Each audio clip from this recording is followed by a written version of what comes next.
So now we're going to go over creating an FBA account and setting up Amazon Seller Central. So there's two different accounts that Amazon allows. There's an individual account and there's a professional account. Some of the differences are an individual account only allows you to sell up to 40 products per month, and Amazon charges you 99 cents per sale. There's a couple other fees. The professional account, this is the one you're going to need to sign up for if you're serious about becoming an FBA seller. There's unlimited products per month, and they charge you $39.99 plus other fees that go along with the with sales of products. So, in order to create an account, go to this website right here and click on Sign Up. And then they're going to show you the two plans that we just discussed. You're going to want to choose the $39.99 plan. And this is where some people decide to use their existing Amazon account, like their personal Prime account.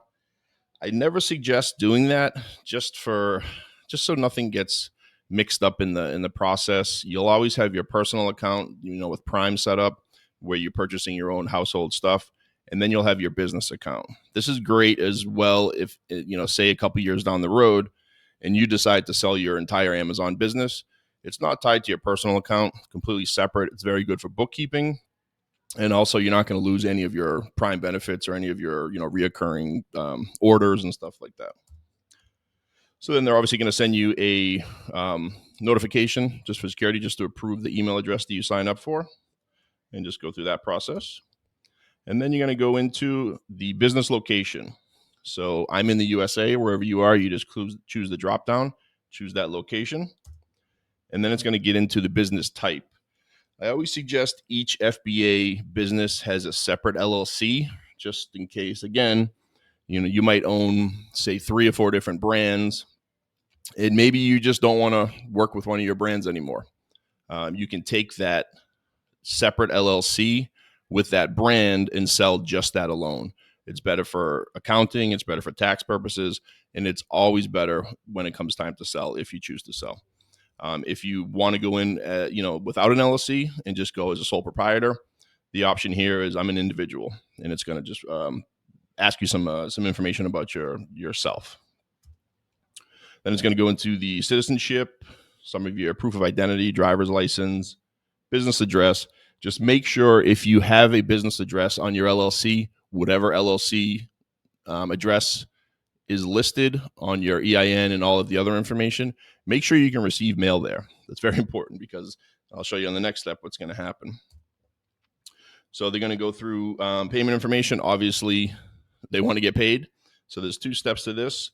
They're going to ask for a bank account and a credit card. So the bank account is where your funds are going to be deposited to. You can use this for your billing as well, your Amazon fees and stuff like that. What happens over time is once you start to carry a nice balance of money, the FBA fees come out of that balance. Anytime that it reaches that threshold where there's no money in your account, it needs to pull money from somewhere. So it's either going to pull it from a bank account or a credit card. And the next step is it's going to go into the different financial institution, your routing number, all the basic bank account information. And then again, credit card. So like I said before, it's going to either take from your FBA account balance, your checking account, or your credit card. And then we're going to get into the store name and the product information. Hopefully by now, when you're getting to the point of creating an Amazon account, you have a store name, you have a brand name. You're going to answer all this information in here. They're going to ask you if you have any UPC codes for all your products. We discussed the GS1 UPC codes in a previous video. So what you're going to say is you do have them here. Anything that applies to you, you can check off. If it doesn't apply to you, just hit no, and then just proceed. Identity verification. So what happened with me when I did the identity verification, it changes from time to time. As we all know, Amazon changes constantly. So when you set up this information, they're going to want like your passport, your driver's license, all that fun stuff.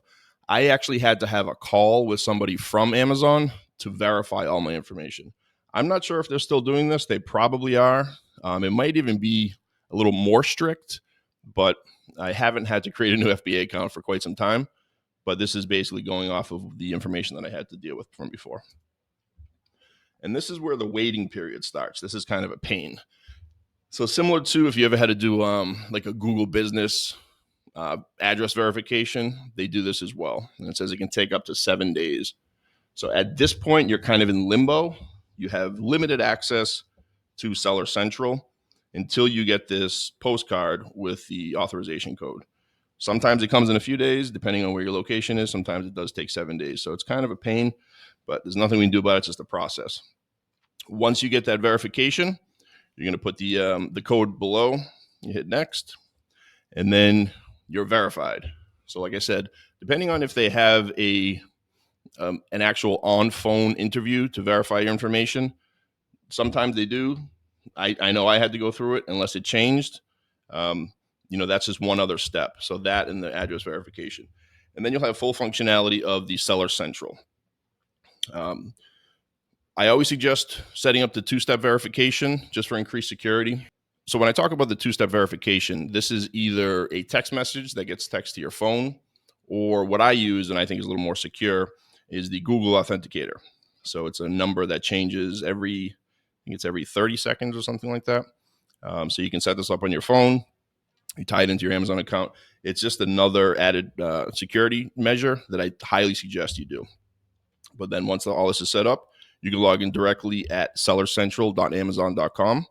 And as far as navigating the seller account, I go over this in my advanced FBA training. So if that's something you're interested in, please feel free to take a look at that. And again, if you have any other questions, feel free to check out aldrich.com. If you'd like to schedule a 15-minute discovery call with me, please let me know and we can do that. Thanks and wish you the best.